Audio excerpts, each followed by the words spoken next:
లో ఈ జీవము గల దేవుని పరిచర్యల్లో ఈరోజు అంశంతో మేము ముందుకు రావడం జరిగింది. ఈరోజు క్రిస్మస్ పర్వదినం, దాన్ని సందర్భముగా ఇక్కడ ఒక హెడ్డింగ్ పెట్టడం జరిగింది. క్రీస్తు లేని క్రిస్మస్, అది నా సాక్ష్యం. ప్రధాన అంశం ఏంటంటే క్రీస్తు లేని క్రిస్మస్, అది నా సాక్ష్యం. నా గురించి ఒక చిన్న సాక్ష్యాన్ని ఈరోజు క్రిస్మస్ పర్వదినముగా ప్రపంచమంతా జరుపుకుంటున్నటువంటి రోజు, నా సాక్ష్యాన్ని క్లుప్తముగా వివరించడానికి ఆలోచన కలిగి మీ ముందుకు రావడం జరిగింది. నేను ఒక నామకార్థ క్రైస్తవుల్లో పుట్టి, ఒక నామకార్థ క్రైస్తవుల్లో పెరిగినటువంటి వాడిని.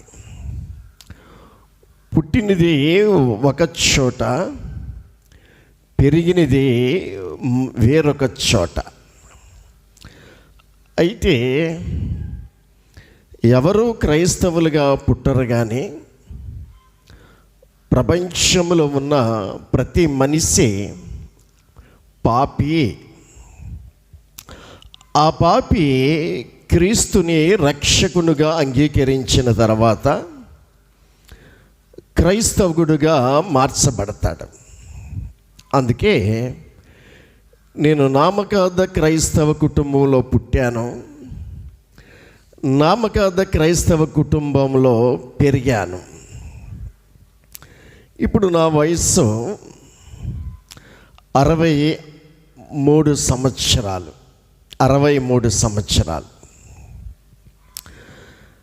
నాకు 33 సంవత్సరాల వయసు వచ్చినప్పుడు యేసు ప్రభువారు నన్ను దర్శించాడు. 63లో 33 తీస్తే ఇంకా 30 సంవత్సరాలు. ఈ 30 సంవత్సరాలు ప్రభు సన్నిధిలో గడపడానికి, ఆయన పరిచర్య చేయడానికి నాకు ఆయన కృప చూపించాడు. నా జీవితం ఇప్పటికీ 2 భాగాలు. బైబిల్లో ఒకటి పాత నిబంధన, రెండోది క్రొత్త నిబంధన. పాత జీవితం, క్రొత్త జీవితం. ఈ 2 జీవితాలు ఒక యేసు ప్రభువుని విశ్వసించి నూతన జన్మ ఎత్తిన వారికే ఉంటుంది, కానీ ప్రపంచంలో మరి ఎవ్వరికీ ఉండదు. ఇది ఆలోచించవలసిన విషయం. ఒక యేసు ప్రభువారిని రక్షకుడిగా అంగీకరించిన వ్యక్తికే బైబిల్ 2 భాగాలుగా ఉన్నట్లుగా 2 జీవితాలు ఉంటాయి. అందుకే యేసు ప్రభు దగ్గరికి రాకముందు పాత జీవితం, యేసు ప్రభు వారి దగ్గరికి వచ్చిన తర్వాత క్రొత్త జీవితం. అదే ఎవడైనా క్రీస్తునందున్న ఎడల పాతవి గతించెను, ఇదిగో సమస్తమును నూతనమాయను అని వాక్యం చలవిస్తుంది. అందుకు చూస్తే 30 సంవత్సరాలు, నేను 33 సంవత్సరాలు లోకంతో కలిసి పాపంతో పెనవేసుకుని జీవించాను. ఆ 33 సంవత్సరాల్లో నేను చేసిన నా జీవితంలో ప్రాముఖ్యమైంది, నామకార్థ క్రైస్తవ కుటుంబంలో పెరిగాను కదా. ఈ క్రిస్మస్ క్రీస్తు లేని క్రిస్మస్ అని ఎడ్డింగి పెట్టాను. నా జీవితంలో నా సాక్ష్యం ఇది. కొందరికైనా ఉపయోగపడద్దని, కొందరైనా విని మారు మనసు పొంది నిజమైనటువంటి క్రీస్తుని క్రిస్మస్ను చేసుకుంటారనే ఉద్దేశంతో ఈరోజు మీ ముందుకు రావడం జరిగింది. నాకు 20 సంవత్సరాలు, దగ్గరగా 16 టీనేజ్ వయసు అన్నమాట. వచ్చినప్పుడు ఈ క్రిస్మస్ అనేది సంవత్సరానికి ఒకసారి క్రీస్తుని పుట్టికను గురించి ఒక పండుగగా చేసుకునేటువంటిది. పండుగ అంటే ప్రాముఖ్యముగా ఇది లోకానికి సంబంధించిన విషయం. పండుగ అనేది లోకానికి సంబంధించిన విషయం అన్నమాట. అందుకే నేను ప్రభువుని రక్షకుడిగా అంగీకరించే ముందు క్రిస్మస్ని ఏ విధంగా చేసేవాడిని అని చూసినట్లయితే, క్రిస్మస్ వస్తుంది అంటే డిసెంబర్ నెల ప్రారంభించబడుతుందనేటప్పటికీ ఆలోచనలు కలిగి ఉండేవాళ్ళం. పండుగ అప్పటికి త్రాగుడు, సినిమాలు వంటి మార్పు లేనటువంటి జీవితం. త్రాగుడు, సినిమాలు, షికారులు, విచ్చలవిడిగా పాపముతో పెనవేసుకుని జీవించే జీవితం. ఆ సందర్భంలో పండుగ అనేటప్పటికీ అందరికంటే ఎక్కువగా ఆ క్రిస్మస్ రోజునే నేను ఎక్కువ వస్త్రాలు ధరించాలి, మంచి వస్త్రాలు ధరించాలి అని ఆలోచనతోటి పండుగ, యేసు ప్రభువారికి నాకు సంబంధం లేదు, పండుగకు నాకు మాత్రమే సంబంధం. యేసు ప్రభువారికి నాకు ఎటువంటి సంబంధం లేదు, కానీ పండుగకు, క్రిస్మస్ పండుగకు నాకు మాత్రమే సంబంధం. ఆ రోజు మంచి వస్త్రాలు కొనుక్కొని, మంచి విలువైనటువంటి వస్త్రాలు సిద్ధం చేసుకునేవాడిని. ఇంచుమించు ఒక 4 జతలు ఏర్పాటు చేసుకునేవాడిని. 4 జతలకి మ్యాచింగ్ బెల్ట్లు, మ్యాచింగ్ బూట్లు, మ్యాచింగ్ కళ్ళజోడు, మ్యాచింగ్ బెల్టు, మ్యాచింగ్ వాచ్, ఇలాగా మ్యాచింగ్ బూట్లు, మ్యాచింగ్ అరికాలు మొదలుకుని నడినెత్తి వరకు చూస్తే ఆ మ్యాచింగ్ నేను సిద్ధం చేసుకునేవాడిని. 4 జతలు ఆ రోజుల్లో, అంటే ఇంచుమించు 40 సంవత్సరాల క్రితం ఇది నేను ఏర్పాటు చేసుకునేవాడిని.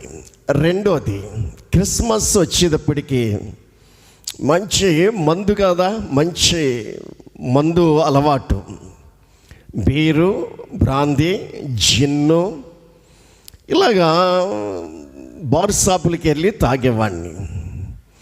క్రిస్మస్ టైంలో, క్రిస్మస్ రోజుని డబ్బులు కాస్త తక్కువగా ఉంటే ఏమైనా ఆ రోజునే, పండుగ రోజునే మరి త్రాగబోతే ఎలాగని ఆలోచన చేసి అవసరమైతే 25 రూపాయలు వడ్డీకైనా తెచ్చి, మరి ఎక్కడ సారా, ఆ రోజుల్లో ఆ సారా ప్యాకెట్లు అమ్మేవారు, దొంగ సాట్లని. గవర్నమెంట్ సీసాలు అమ్మితే సారా ప్యాకెట్లు అమ్మేవారు. ఎక్కడ దొంగ సారా అమ్ముతున్నారా అని చూసి అక్కడికి వెళ్ళి ఇంచుమించు ఎన్ని ప్యాకెట్లు కొనుక్కొచ్చేవాడిని. 2 డజన్లు 24 ప్యాకెట్లు తీసుకొచ్చి నా స్నేహితులతో నేను కలిసి ఎంజాయ్ చేయాలి, తాగాలి. క్రిస్మస్ పండుగ రోజుని మంచి ఎంజాయ్ చేయాలి అనేటువంటి ఆలోచనతో ఆ విధంగా సమకూర్చుకునేవాడిని. ఇక మూడోది, క్రిస్మస్ వచ్చేటప్పటికి ఆ దినాల్లో స్థానికంగా ఉన్నటువంటి, ఆ రోజుల్లో మరి యవనస్తులందరూ కలిసి పండుగకు మాకే సంబంధం, కానీ దేవునికి క్రీస్తుకి మాకు సంబంధం లేదు. పండుగ సంతోషమే కానీ క్రీస్తుని గురించిన సంతోషం లేదు. పండుగ ఆనందమే కానీ వాక్యమును గురించిన భయం మాకు లేదు. అందుకే ఆయా సందర్భాల్లో ఈ జీవము కలిగిన సంఘానికి పాపి హ్యాపీ అంటూ ఉంటాను. పాపి ఎప్పుడు హ్యాపీగానే ఉంటాడు. కన్ను మూసి తన ఆత్మ నరకానికి వెళ్ళిపోయే వరకు హ్యాపీగానే ఉంటాడు. మూడోది 2 విషయాలు. ఒకటి, క్రిస్మస్ రోజున వస్త్రధారణ. క్రిస్మస్ రోజుని బాగా ఎంజాయ్ చేయాలి, మందు ఏర్పాటు చేసుకోవాలి. ఇక మూడోది ఏంటని చూసినట్లయితే ఈ వస్త్రాలు, మూడోది చూసినట్లయితే ఈ వస్త్రాలు వేసుకుని ఇంటికాడ వస్త్రాలు ధరించి సెంటర్కి, సినిమా హాల్ సెంటర్కి వెళ్ళి అక్కడ మళ్ళీ స్నేహితులతో కాస్త వేసుకుని అటు ఇటు తిరిగి ఇంటికి వచ్చి మరో డ్రెస్ మార్చేవాడిని. ఈ విధంగా సాయంత్రానికి 4-5 డ్రెస్సులు మార్చేవాడిని. ఇక తీరా సాయంత్రం చర్చిలో క్రిస్మస్ ప్రార్థన జరుగుతుంది, అక్కడికి వెళ్ళాలంటే బాగా కిళ్ళి వేసుకుని ఎవరికి స్మెల్ రాకుండా, బ్యాడ్ స్మెల్ రాకుండా, నన్ను చూడు నా సోకు చూడండి అంటూ చర్చిలోనికి గ్రౌండ్లోకి తిరిగేవాడిని. అందరికంటే ఎక్కువగా మరి మ్యాచింగ్ డ్రెస్ కదా, క్రిస్మస్లో పోటీగా క్రీస్తుకు సంబంధం లేనటువంటి వాళ్ళు, పండుగకి సంబంధం ఉన్నటువంటి వాళ్ళు చేసే పనులు, అందులో నేను ఒకడిని. ఆ రోజుల్లో ఆ విధంగా చేసేవాడిని. రెండోది, మందు చూస్తే గంటకి ఇంట్లో ఉన్నది తాగేవాడిని. స్నేహితులతో కలిసి భీమవరం, ఆకివీడు, ఇంకా సెంటర్లో కూడా తాగుతూ ఉండేవాళ్ళం. మూడోదిగా చూస్తే క్రిస్మస్కి మంచి డ్రామా వేయాలి. డ్రామా అంటే నాటికలు వేయాలి.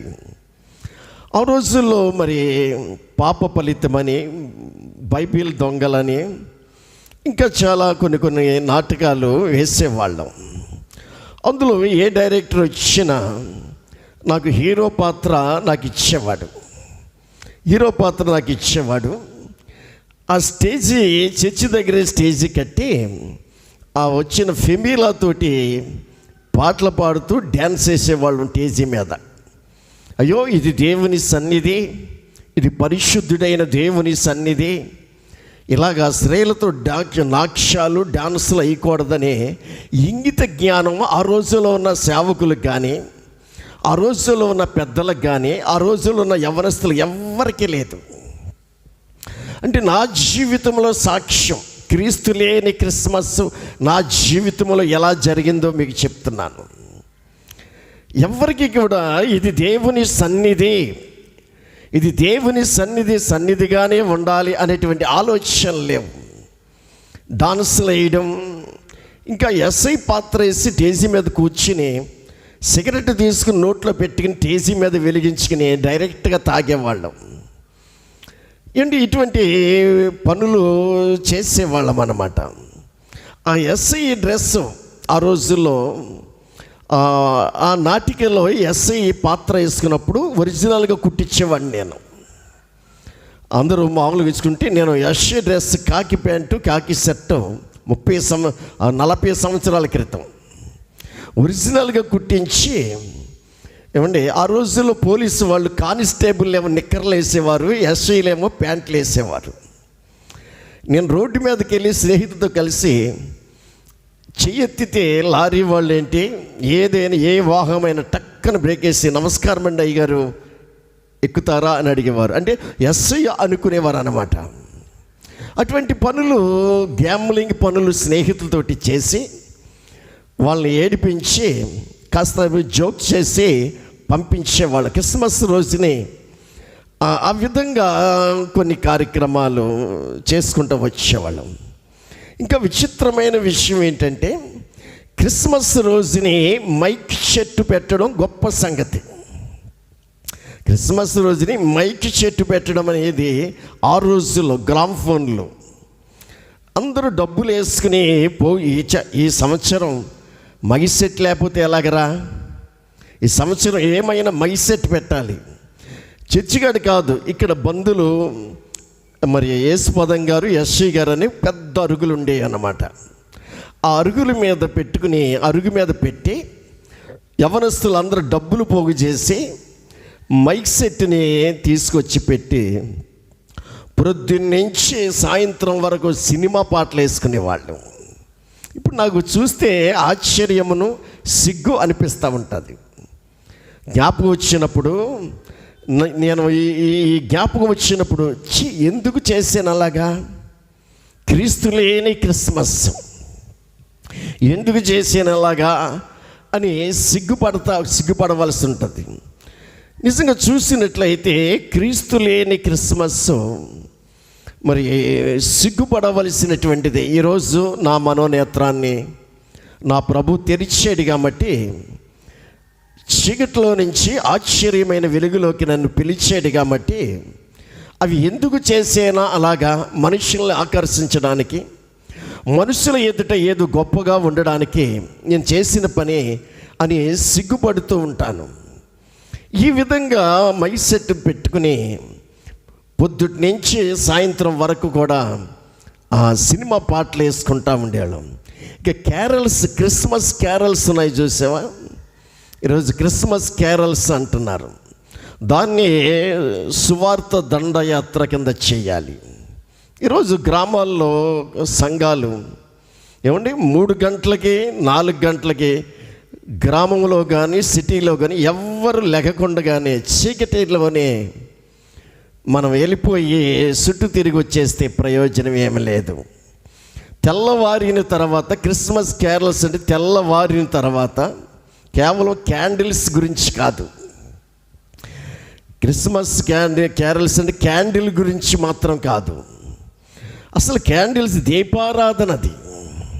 కొన్ని విషయాలు మనం లోతుకి వెళ్ళినప్పుడు ఆలోచింపజేస్తుంది. దీపారాధన, క్యాండిల్ పట్టుకున్నామంటే దీపారాధన. ఒక క్రిస్మస్కి ఒక సహోదరుడు నన్ను పిలిచాడు. కొందరు సేవకులు అందరం వెళ్ళాం. వెళ్ళిన తర్వాత క్రిస్మస్ పాటలు అయిపోయినాయి. క్రిస్మస్ ఆరాధన చేద్దాం, అందరు లేచి నిలబడండి అన్నారు. ఓకే, అందరు లేచి నిలబడ్డారు. నేను కూడా లేచి నిలబడ్డాను. నిలబడితే అందరికి క్యాండిల్స్ ఇచ్చుకుంటూ వస్తాడు. ఒక్కో క్యాండిల్ ఇచ్చుకుంటూ వస్తున్నాడు.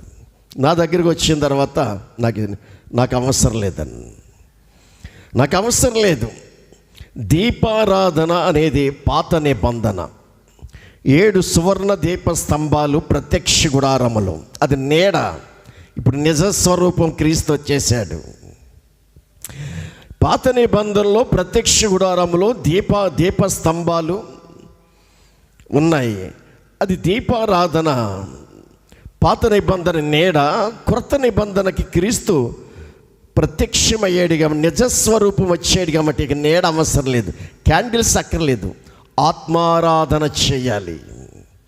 ఈరోజున క్రిస్మస్లో పెద్ద పెద్ద సేవకులు కూడా ఏదో ఒక సెట్టింగ్, ఏదో లేకపోతే ఒక కాంపోజింగ్, ఒక సినిమా సెట్టింగ్ని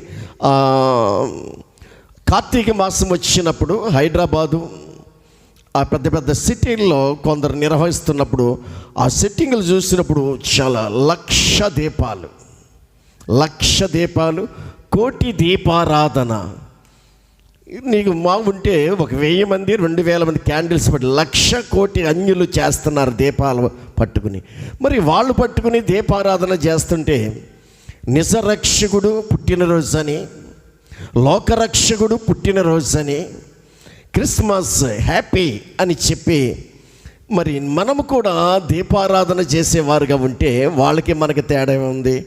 క్రైస్తవుడు అంటే ఆత్మారాధన చేయాలి. నాకొద్దయ్యా క్యాండిల్స్ అన్నాను. ఏంటంటే అవును, ఆత్మతో ఆరాధించమన్నాడు, దీపాలతో ఆరాధించమనలేదు యేసు ప్రభువారు అన్నప్పుడు అతను అన్నాడు, సరే నా పక్కన ఉన్న పాస్టర్ గారికి ఆ క్యాండిల్స్ ఇస్తుంటే ఆయన కూడా వద్దన్నాడు. ఆలోచించారు. కొన్ని విషయాల్లో అన్యులు చేసినట్టుగా మనము చేసేయాలి, చేసేస్తే అక్కడ కన్నుల పండుగ. పండుగ అంటే కన్నులకు, ఆత్మకు కాదు. అందుకే శరీరాశ, నేత్రాశ, జీవడంబం లోకానికి. కన్నుల పండుగ క్రిస్మస్ అంటే క్రీస్తు, మస్ అంటే ఆరాధన. బర్త్డే కాదు, అది మనం పెట్టుకున్నది. క్రీస్తు ఆరాధన. అది చూసినట్లయితే ఆ విధంగా నేను వద్దు అని చెప్పాను. క్రీస్తుని మనము ఆరాధించేటువంటి ఆరాధన ఆత్మతో ఆరాధించాలి, కానీ ఆ విధమైనటువంటి పరిస్థితుల్లో మనం ఆరాధన చేయకూడదు. అందుకే క్రీస్తు లేని క్రిస్మస్ నా జీవితంలో అనే సాక్ష్యాన్ని ఆ విధంగా చేసుకుంటా వచ్చేవాళ్ళం. ఆ విధంగా చేసుకుంటా పొద్దుగూకేటప్పటికి బాగా త్రాగేసేవాళ్ళం. బాగా త్రాగేసి కిళ్ళిళ్ళు వేసుకుని బట్టలంతా ఖరాబ్ అయిపోయి ఇదే క్రిస్మస్ ఇదే అని చెప్పి ఇతరులకి పోయించడం, నేను తాగడం, బట్టలు మార్చడం, ఈ విధంగా క్రీస్తు లేని క్రిస్మస్ని నా జీవితంలో చేసుకుంటా వచ్చేవాడిని. చూసినట్లయితే పట్టుమని ఒక గంట సేపు క్రిస్మస్ ఆరాధనలో కూర్చున్న పరిస్థితి లేదు. పట్టుమని ఒక గంట సేపు, ఒక అరగంట, పావు గంట కూర్చునే పరిస్థితి లేవు. ఎక్కడ కూర్చొనిస్తాడు సాతానుగాడు? వాడు నాలో ఉన్న సాతానుగాడు తిరగరా ఊరంతాను, బ్రాందీ షాపుల చుట్టూ తిరుగు, సినిమా హాల్ చుట్టూ తిరుగు, హ్యాపీ ఎంజాయ్ చేయి, పండుగ పేరు చెప్పి అని చెప్పి దేవుని సన్ని పండుగకు నాకు సంబంధం, కానీ క్రీస్తుకి నాకు సంబంధం లేదు. ఈ రోజుని కూడా చాలామంది యవనస్తులే కాదు, క్రైస్తవ సమాజాల్లో ఇంకా మారు మనసు పొందని వారు ఇదే స్థితిలో ఉండి వారు చేస్తున్నటువంటి ఈ పండుగను వేడుకలు అన్నమాట. అందుకు చూసినట్లయితే దీపారాధన కాదు, కానీ ఆత్మారాధనను మనం జరిగించాలి. ఈ విధంగా నా జీవితంలో చేసుకుంటా వచ్చేవాడిని. భయంకరమైనటువంటి పరిస్థితి. కూర్చునేవాడిని కాదు, గంటలు త్రాగుడు కూర్చునేవాడిని, కానీ దేవుని సన్నిధిలో కూర్చునేవాడిని కాదు. దేవుని సన్నిధిలో కూర్చునేవాడిని కాదు. ఇవాళ పండుగ రోజునైనా 10 రూపాయలు కానుకేయాలి అనేటువంటి ఆలోచన కూడా వచ్చేది కాదు. ఎన్ని డబ్బులున్నా నా మందుకే సరిపోయేది కదా. పండుగ రోజునైనా ఈ రోజుని కానుకేయాలి అనేటువంటి ఆలోచన వచ్చేది కాదు. యేసు ప్రభు వారికి జ్ఞానులు తెచ్చినటువంటి కానుకల్లో విలువైనటువంటిది మొదటిది బంగారము అని ఉంది. ఈరోజు చూసినట్లయితే యేసు ప్రభు క్రిస్మస్ రోజుని విలువైన కానుకలు దేవునికి సమర్పించాలి. విలువైన కానుకలు. విచిత్రమైన విషయం ఏంటంటే, మరి గత కాలములో, గత జీవితంలో నుంచి ఈనాటికి కూడా చాలా సంఘాల్లో మార్పు లేదు. యేసు ప్రభు వారికి ఏం తీసుకొస్తారు కానుకలు అంటే అరటి పళ్ళు. నేను ఆలోచిస్తాను, ప్రభువా ఏంటి ఈ సంఘాల్లో చూసినట్లయితే, ఈ సంఘాల్లో యేసు ప్రభు వారు పుట్టినప్పుడు జ్ఞానులు బంగారం తీసుకొచ్చారు, బోళం తీసుకొచ్చారు, సాంబ్రాణి తీసుకొచ్చారు. ఈరోజు క్రైస్తవ సంఘము అరటిపళ్ళు తీసుకెళ్తుందేంటి? ఇవి ఇతర దేవతల గుడుల దగ్గర ఆ గుడి చుట్టూ అరటిపళ్ళు ఉంటాయి. వాళ్ళు ఏం చేస్తారంటే ఓ పండో కాయో తీసుకెళ్ళి అక్కడ పడేసి లెంపలు వేసుకుని స్వేచ్ఛారాధన అటునుంచి అంటే క్లబ్కి, పబ్కి, సినిమా హాల్కి వెళ్ళిపోతారు. దాన్ని స్వేచ్ఛారాధన. అన్యులు చేసేది ఏంటంటే స్వేచ్ఛారాధన. మరి నీవు విలువైన దేవుణ్ణి, ఘనమైన దేవుణ్ణి, సృష్టికర్తని, లోకరక్షకుణ్ణి క్రిస్మస్ రోజుని అట్టిగెల కొనేసాడండి. ఎంత గొప్ప సంగతో అట్టిగెల. నువ్వేమో 1000 రూపాయలు ఇట్టి బాటిల్ కొనుక్కుంటావు, గుడికేమో ఏమండి ఒక 400-100 రూపాయలతో అట్టిగెల కొనేసావు. నీ దేవునికి నువ్వు ఇచ్చే కానుకను బట్టే నీ విలువ ఉంటుంది. ఏమండి నా జీవితంలో మా నాన్న నేను ఇద్దరం తాగేవాళ్ళం. క్రిస్మస్ రోజుని అట్టిగెల ప్రయాసపడి కొనుక్కొచ్చి ఇంటికాడ పెట్టి, అందులోనేమో ఒక 4-5 అస్తవాలు ప్లేట్లో పెట్టి మా అమ్మని తీసుకెళ్ళి చర్చికి పట్టుకెళ్ళమనేవాళ్ళం. ఇక మిగిలినటువంటి 4 ఉన్న సగం గెల మాకున్నటువంటి మా తాత కొందరు దగ్గర రైతుల దగ్గర పనిచేసేవాడు, వాళ్ళకి తీసుకెళ్ళి ఇవ్వడం అన్నమాట. ఈ విధంగా చూసినట్లయితే ఆ అట్టి గెలలు అన్య దేవతలకి అట్టిపళ్ళు అట్టి గెలలు ఇస్తారు. మరి నీ దేవుడు సకల దేవతల కంటే మహనీయుడు కదా, మరి మన దేవుడు సకల దేవతల కంటే మహనీయుడు కదా. ఆ మహనీయుడైన దేవునికి విలువైన కానుక బంగారాన్ని ఇచ్చావా? ఎప్పుడైనా క్రిస్మస్ రోజునైన కానుకల పెట్టెలో బంగారాన్ని వేశారా? ఈరోజు నీ ముక్కులకున్న బంగారం, నీ చెవులకున్న బంగారం విలువైన దేవునికి విలువైనటువంటి కానుకను ఆయనకి సమర్పిస్తే తప్పనిసరిగా నిన్ను దేవుడు దీవిస్తాడు.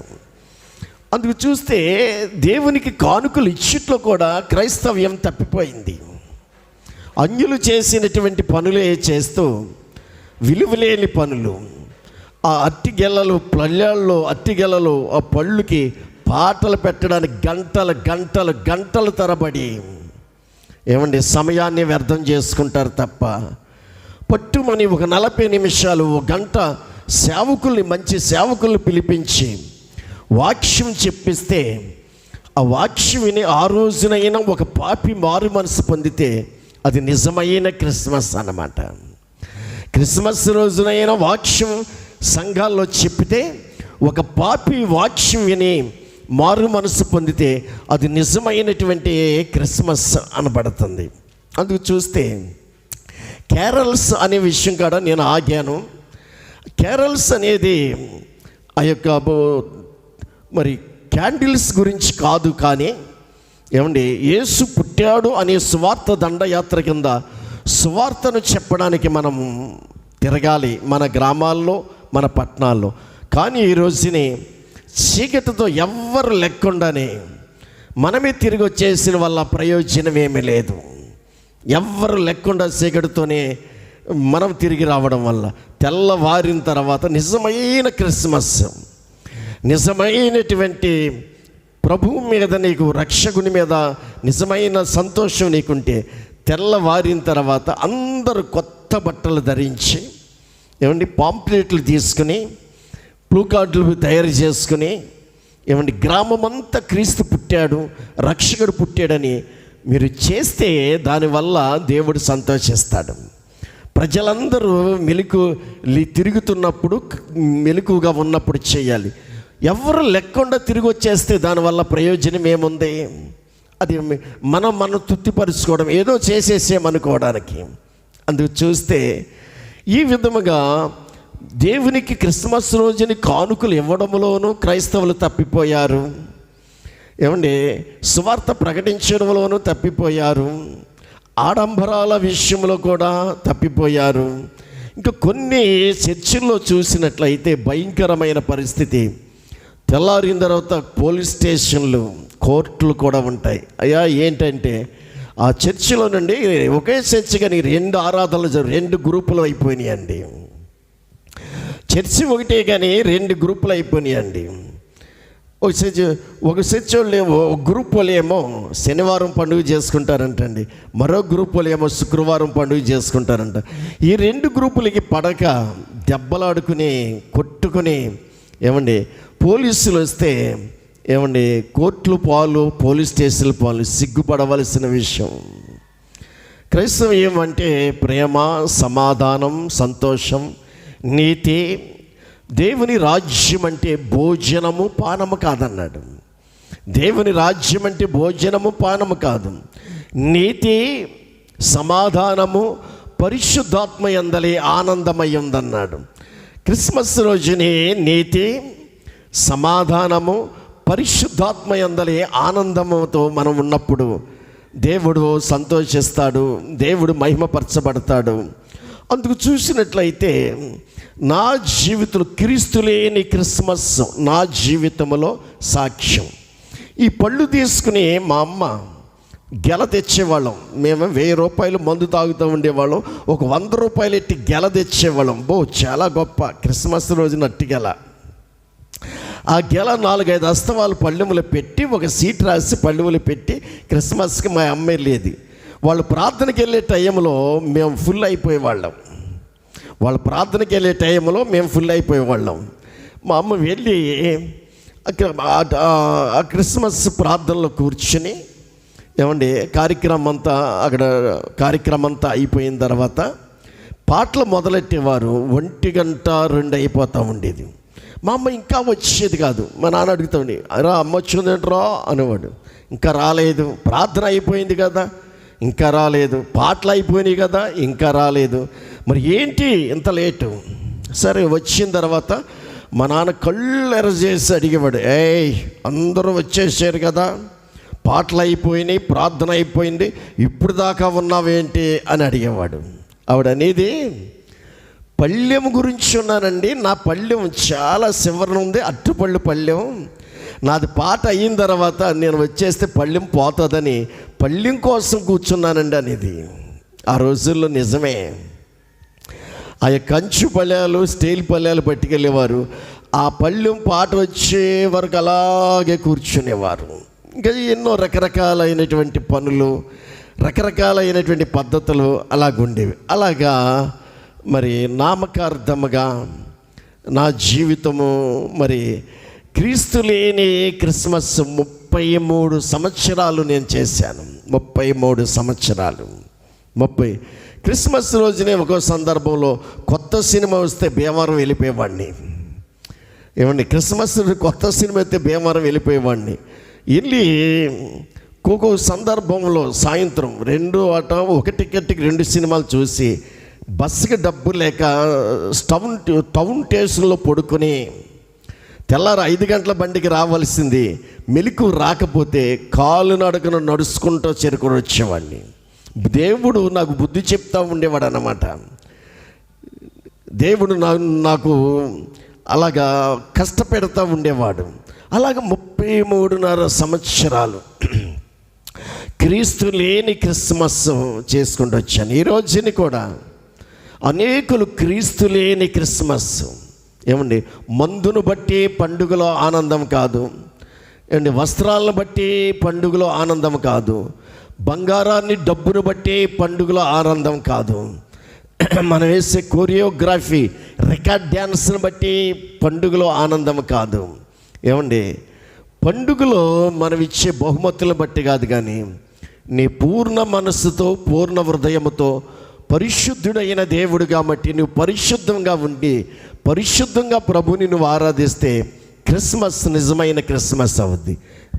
ఈరోజు చూసినట్లయితే కొన్ని విషయాలు మనం చూసినప్పుడు క్రిస్మస్ ఈ రోజులో ప్రాముఖ్యంగా చూస్తే, ఈ రోజులో క్రిస్మస్ అంటే ప్రపంచానికి ఎవరిని గుర్తుకొస్తారు?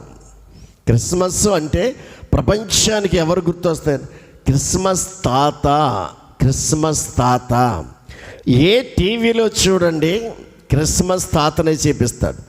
ఏ పేపర్లో చూడండి క్రిస్మస్ తాతనే చూపిస్తారు.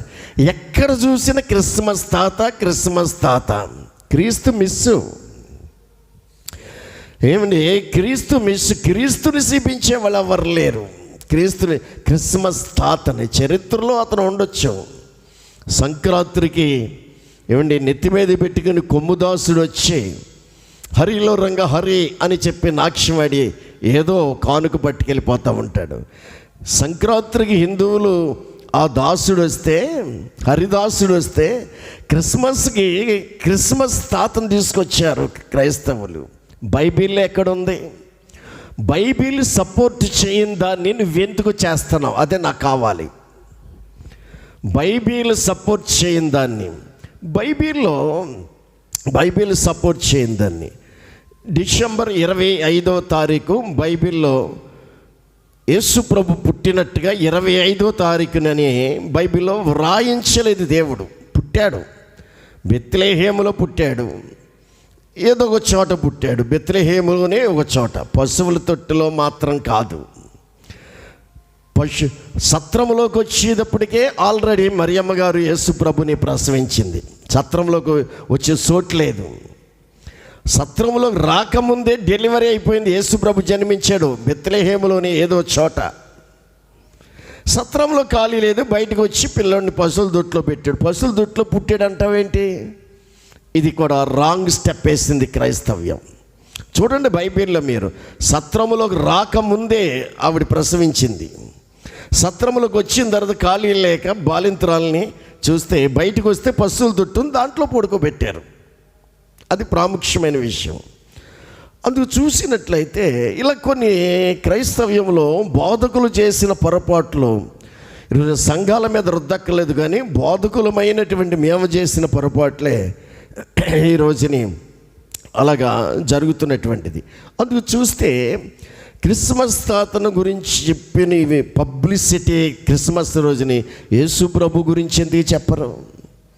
క్రిస్మస్ తాత గురించి చేసినంత పబ్లిసిటీ యేసు ప్రభుని గురించి ఎందుకు చెప్పరు? ఇది బైబిల్ సపోర్ట్ చేయని దాన్ని మనం ఏది కూడా సపోర్ట్ చేయకూడదు. దేవుడు ఎందుకు రాయించలేదు డిసెంబర్ 25వ తారీఖునంటే ఇలాగా రాయించకపోతేనే ఇలా చేస్తున్నారు, రాయిస్తే ఇంకా ఎంతగా చేస్తారని దేవుడికి ఇష్టం లేదు. ఆ డేటు మరుగుపరిచాడు.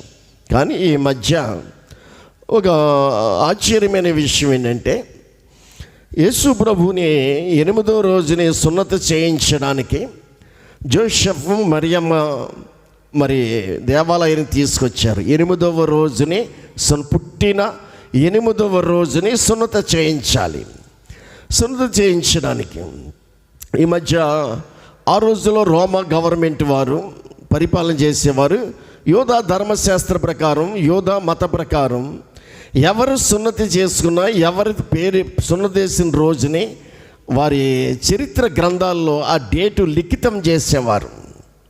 చరిత్ర గ్రంథాల్లో ఆ చరిత్ర గ్రంథాలు తిరగేసినప్పుడంట జోసెఫ్ మరియమ్మ అనేటువంటి దంపతులు యేసు ప్రభుకి, యేసు అనేటువంటి బాలుడికి 8వ రోజుని సున్నతి చేయించినట్టుగా ఆ గ్రంథాల్లో ఉందంట. అది ఏ రోజు, 8వ రోజు ఏ రోజు వచ్చిందంటే జనవరి 1వ తారీఖు. యేసు ప్రభు వారికి 8వ రోజుని సున్నతి చేయించినట్లుగా ఉంది. అది ఏ రోజు, ఏ నెల అంటే జనవరి 1వ తారీఖుని యేసు ప్రభు వారికి సున్నతి చేయించారు. 8వ రోజు. ఈ జనవరి 1 నుంచి వెనక్కి లెక్కేసుకెళ్ళారంట. లెక్కేసుకెళ్తే 8 రోజులు వెనక్కి లెక్కేసుకుంటే డిసెంబర్ 25వ తారీఖు యేసు ప్రభు పుట్టినరోజు అని అక్కడ వాళ్ళకి ఆధారం, క్లూ దొరికింది. జనవరి 1వ తారీఖుని 8వ రోజుని యేసు ప్రభుకి సున్నతి చేయించారంట. 8వ రోజుని అంటే జనవరి 1వ తారీఖుని, జనవరి 1, అలాగే 20, 31, 30, 29, 28, 27, 28 ఈ ఒకటి కూడా కలుపుకుంటే మొత్తం 8 రోజులు అవుతుంది. 8 రోజులు అంటే డిసెంబర్ 25వ తారీఖే యేసు ప్రభు పుట్టాడని చరిత్ర ప్రకారం మనకి ఆధారాలు బయటపడ్డాయి. మంచిదే, ఆయన ఎప్పుడు పుట్టినా ఆయన మరుగుపరిచాడు. అయితే మనం క్రీస్తు లేని క్రిస్మస్ చేసుకుంటున్నట్టు పరిస్థితి. రెండవది, క్రిస్మస్ చెట్టు, పచ్చని క్రిస్మస్ చెట్టు బైబిల్లో ఎక్కడుంది? పచ్చని చెట్టు, నా మందిరం దరిదాపుల్లో కూడా పచ్చని చెట్టు మీరు నాటొద్దు అన్నాడు. నా మందిరం దరిదాపుల్లో కూడా పచ్చని చెట్టుని నాటొద్దని పాత నిబంధనలు చెప్పాడు. పచ్చని చెట్టు, అన్యులు పచ్చని చెట్టుకి పూజలు చేసి, పచ్చని చెట్టుకి బొట్లు పెట్టి, పచ్చని చెట్టే దేవుడు అనుకుని రకరకాల కార్యక్రమాలు చేస్తారు. ఏమండి, క్రిస్మస్ చెట్టు బైబిల్లో ఎక్కడుందో లేదు. ఇలాగ కొన్ని అన్య ఆచారాలు మనకు తెలియకుండానే, అదే బండ మీద సర్పపు జాడ, ఇసుక మీద సర్పం నడిస్తే జాడ తెలుస్తుంది, కానీ సేవకులే తప్పు చేస్తుంటే బోధకులే శరీర సంబంధంగా ఉప్పొంగిపోతూ శరీరాశ, లోత్రాశ, జీవడంబంతో, లోకాశలతో గడుపుతూ ఉంటే ఇక అమాయకులైన విశ్వాసులు, అమాయకులైనటువంటి సంఘాలు ఏం చేస్తాయి? అందుకు చూసినట్లయితే ఇక్కడ క్రిస్మస్ తాత బైబిల్ లేడు, క్రిస్మస్ చెట్టు బైబిల్ లేడు, ఇటువంటి కొన్ని క్రిస్మస్ దీపారాధన కూడా బైబిల్ లేదు, ఆత్మారాధన. ఇటువంటి పనులన్నీ కూడా నా జీవితంలో శపించబడిన పనికిమాలిన పనులన్నీ క్రీస్తు లేని క్రిస్మస్ చేశాను.